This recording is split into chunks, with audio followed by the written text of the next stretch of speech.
Selamat siang Ibu Guru dan teman-teman. Perkenalkan nama saya Gusta Yusufana Cahya, absen 8 dari kelas 11 A1. Jadi hari ini saya akan menjelaskan tentang kesetimbangan kimia. Apa itu kesetimbangan? Jadi kesetimbangan kimia adalah saat reaktan dan produk berada dalam tingkat konsentrasi yang sama. Pada umumnya, hal ini terjadi saat reaksi ke depan berlangsung di laju yang sama dengan reaksi balik. Laju reaksi bisa maju maupun mundur. Jumlahnya tidak nol tapi sama. Dengan begitu tidak ada perubahan bersih dalam konsentrasi reaktan dan produk. Contoh kesetimbangan kimia yang dinampis di dalam kehidupan kita adalah proses memanaskan air di dalam panci yang tertutup. Begitu air sudah mencapai suhu 100 derajat Celcius, maka air akan berubah menjadi uap dan tertahan oleh tutup panci. Apabila kompor dimatikan, maka uap air akan kembali berubah menjadi air, sehingga jumlah air yang ada di panci pun tidak akan habis.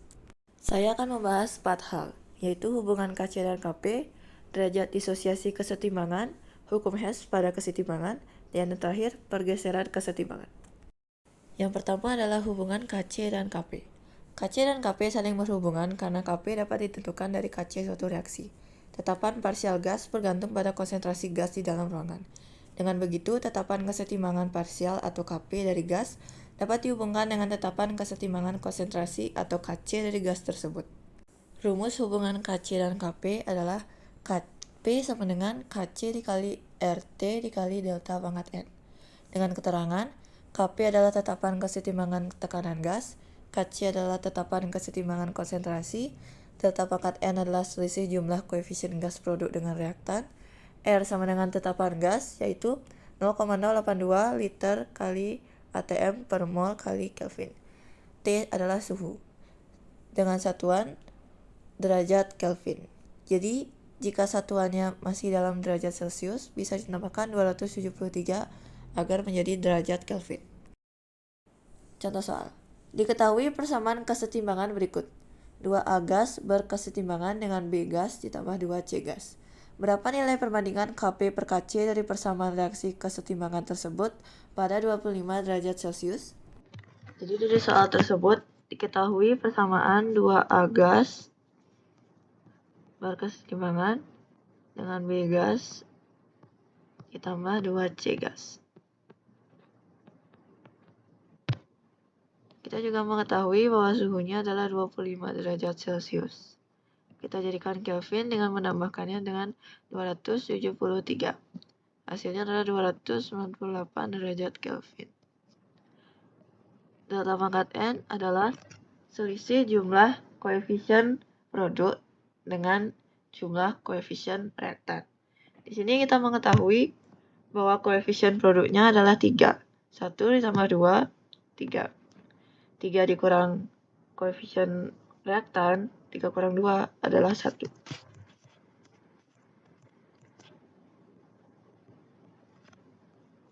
R-nya adalah satuan tetap.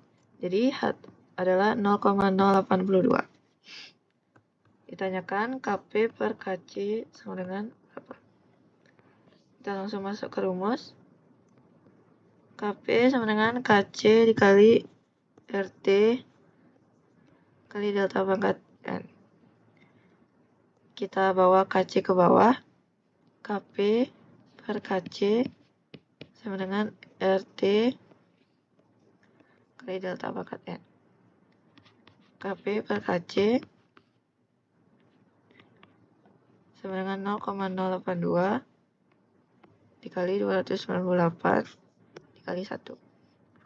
Kp per Kc sama dengan 24,43. Yang kedua adalah derajat disosiasi kesetimbangan. Derajat disosiasi kesetimbangan adalah perbandingan jumlah mol zat terlarut yang terurai terhadap jumlah mol zat terlarut awal sebelum terurai. Dapat dirumuskan dengan alfa sama dengan mol zat terurai per mol zat mula-mula. Contoh soal. Diketahui kesetimbangan disosiasi berikut. SO2Cl2 gas berkesetimbangan dengan SO2 gas ditambah Cl2 gas. Apabila saat setimbang mol SO2Cl2 dan SO2 berbanding 3:1, derajat disosiasi SO2Cl2 adalah? Pertama kita tulis persamaannya dulu. SO2 Cl2 gas berkesetimbangan dengan SO2 dan Cl2. Karena ini sudah setara, kita bisa mencari mol mula-mula dari SO2Cl2 dengan MbS.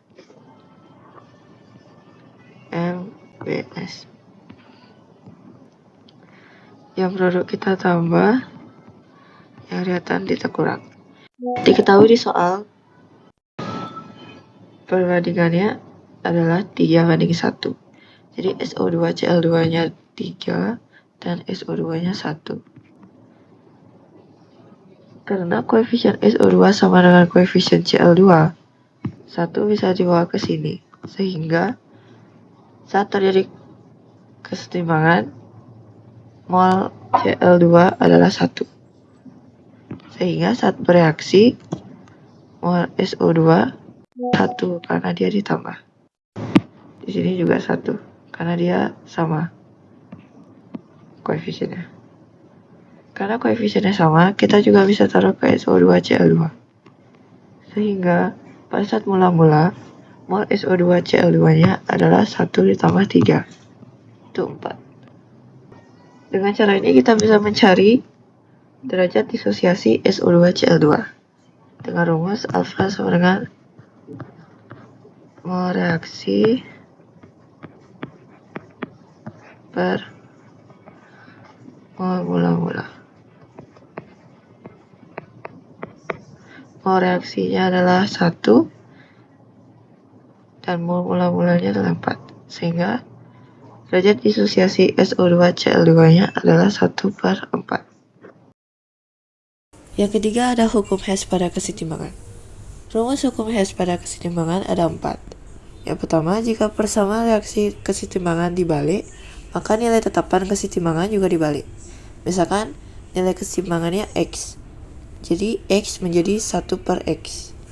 Yang kedua, jika koefisien reaksi kesetimbangan dikalikan dengan N, maka nilai tetapan kesetimbangan dipangkatkan dengan N.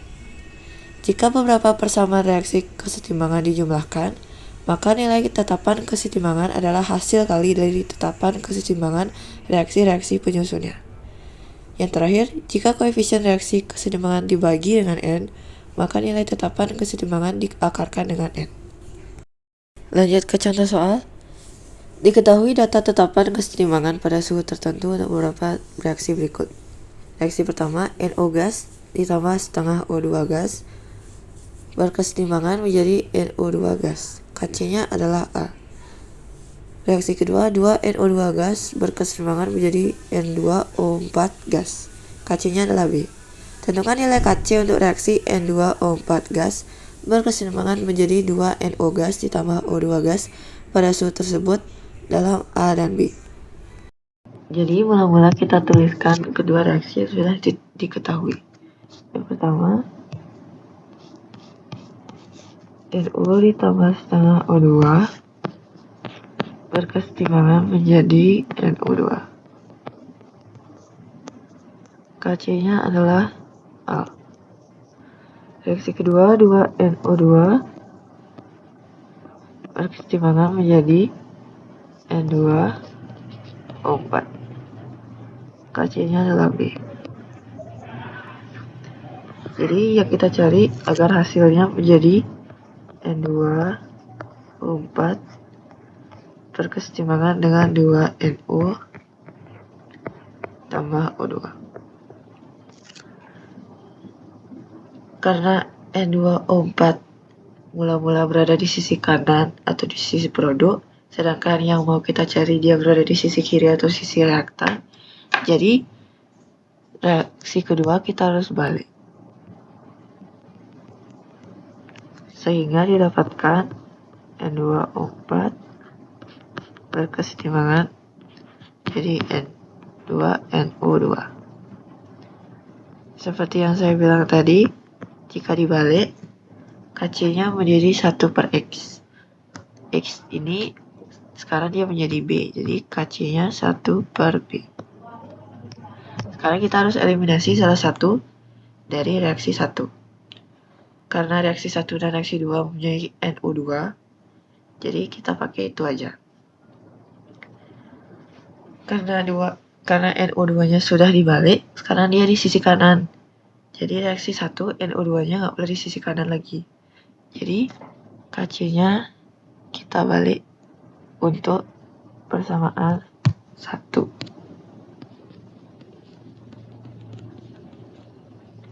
Kalau udah dibalik, koefisiennya tuh masih beda. Yang reaksi 1 tuh masih 1, yang reaksi 2 udah 2. Berarti yang reaksi 1 kita juga kalikan dengan 2. Sehingga didapatkan 2NO2 berkesetimbangan menjadi 2NO ditambah O2. KC-nya berapa? Karena dia dibalik, seperti yang bersama 2 tadi, KC-nya menjadi 1 per X. Jadi 1 per A. Tapi dia juga dikali 2. Tadi juga saya ada bilang, kalau dia dikali, maka akan dipakatkan dengan N. Dalam hal ini, N-nya adalah 2, sehingga A-nya dipakatkan dengan 2. Didapatkan KC dengan 1 per A kuadrat. Sehingga KC dari N2O4 berkesetimbangan menjadi 2NO ditambah O2 adalah hasil kali 1 per A kuadrat dikali 1 per B. Karena dia ditambah. Dan kalau ditambah, mereka akan dikali. Jadi KC-nya adalah 1 per A kuadrat B. Yang terakhir ada pergeseran kesetimbangan. Asas Le Chatelier menjelaskan bagaimana terjadinya pergeseran kesetimbangan. Bila suatu kesetimbangan diberikan suatu aksi atau tindakan, maka sistem tersebut akan mengadakan reaksi yang cenderung mengurangi aksi tersebut. Pergeseran kesetimbangan tidak mengubah nilai KC dan KP, kecuali suhu pada sistem kesetimbangan berubah. Konsep pergeseran kesetimbangan 1. Kesetimbangan dikatakan bergeser ke kiri apabila zat di kiri bertambah atau zat di kanan berkurang. Yang kedua, kesetimbangan dikatakan bergeser ke kanan apabila zat di kanan bertambah atau zat di kiri berkurang. Faktor yang memengaruhi pergeseran kesetimbangan ada 4. Yang pertama, pengaruh konsentrasi. Jika konsentrasi diperbesar pada reaktan atau produk, kesetimbangan akan bergerak ke arah sisi yang konsentrasinya tidak diperbesar. Namun, jika konsentrasi diperkecil pada reaktan atau produk, kesetimbangan akan bergerak ke arah sisi yang konsentrasinya diperkecil. Yang kedua, pengaruh tekanan. Jika tekanan diperbesar atau volume diperkecil, kesetimbangan akan bergerak ke arah yang jumlah koefisiennya terkecil. Namun, jika tekanan diperkecil atau volume diperbesar, kesetimbangan akan bergerak ke arah yang jumlah koefisiennya terbesar. Yang ketiga adalah pengaruh suhu. Jika suhu dinaikkan, kesetimbangan akan bergeser ke arah reaksi endotherm. Namun jika suhu diturunkan, kesetimbangan akan bergeser ke arah reaksi endotherm. Posisi endotherm dan exotherm bergantung pada nilai delta H. Jika delta H positif, maka endotherm ke kanan dan exotherm ke kiri. Sebaliknya, jika delta H negatif, maka endotherm ke kiri dan exotherm akan ke kanan. Yang terakhir, pengaruh katalis. Katalis dapat mempercepat pencapaian keadaan setimbang, namun katalis tidak mengubah komposisi kesetimbangan. Contoh soal, perhatikan reaksi kesetimbangan berikut. 2NO gas ditambah Br2 gas berkesetimbangan menjadi 2NOBr gas. Gunakan prinsip Le Chatelier untuk menambahkan pengaruh aksi berikut terhadap posisi kesetimbangan jika A. Tekanan sistem NO dinaikkan, B. Tekanan volume sistem digandakan 2 kali, dan C. Ditambah gas helium. Diketahui persamaan 2NO gas ditambah Br gas mengalami kesetimbangan menjadi 2NO gas. Ditanyakan, gunakan prinsip Le Chatelier untuk menambahkan pengaruh aksi berikut terhadap posisi kesetimbangan jika yang A. Tekanan sistem NO dinaikkan. Jika salah satu tekanan sistem dinaikkan, maka akan berpengaruh ke semuanya. Jadi, dalam hal ini, tekanannya dinaikkan. Seperti yang saya katakan tadi, Jika tekanan dinaikkan atau volume dikecilkan, maka akan bergeser ke konsentrasi yang memiliki koefisien terkecil. Dalam hal ini, koefisien terkecil adalah di bagian produk, karena di bagian reaktan 2 ditambah 1, 3. Berarti dia akan bergerak ke kanan atau ke produk.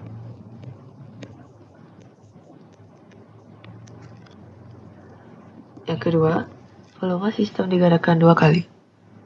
Seperti yang saya bilang tadi, jika volume dinaikkan atau tekanan dikecilkan, maka akan bergerak ke sistem yang memiliki koefisien terbanyak. Dalam hal ini, yang terbanyak adalah yang ke kiri. Jadi, kiri atau reaktan.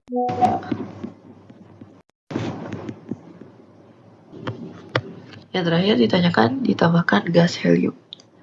Jika ditambahkan gas helium, maka tekanannya akan makin meningkat.